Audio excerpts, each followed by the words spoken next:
quote from Edward Mendell House and what he had to say in a private meeting with Woodrow Wilson, president between 1913 and 1921, from the private papers of Woodrow Wilson. Quote, "Very soon, every American will be required to register their biological property in a national system designed to keep track of the people, and that will operate under the ancient system of pledging.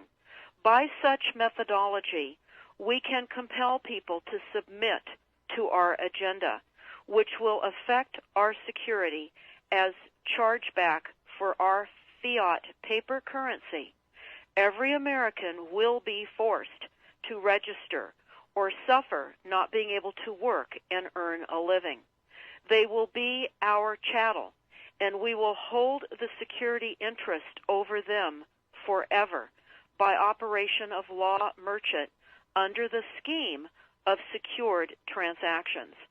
Americans, by unknowingly or unwittingly delivered the bills of lading to us, will be rendered bankrupt and insolvent, forever to remain economic slaves through taxation secured by their pledges.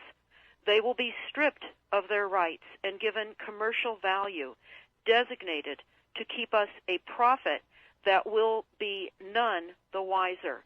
For not one man in a million could ever figure out our plans, and if by accident one or two would figure it out, we have in our arsenal plausible deniability.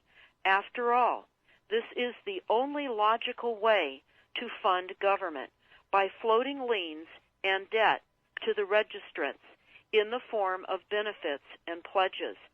This will inevitably reap us huge profits beyond our wildest of expectations and leave every American a contributor to this fraud, which we will call social insurance.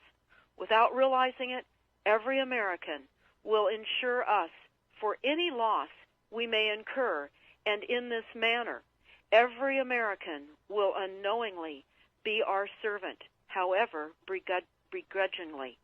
The people will become helpless, without any hope for their redemption, and we will employ the high office of the President as our dummy corporation to foment this plot against America. Having established plausible deniability, even if people become enlightened that they had a remedy and pursued it, the attorneys, judges, and legislators could claim that they did not understand the people's claims, especially if the technical requirements for achieving it were not followed pursuant to statutory requirements.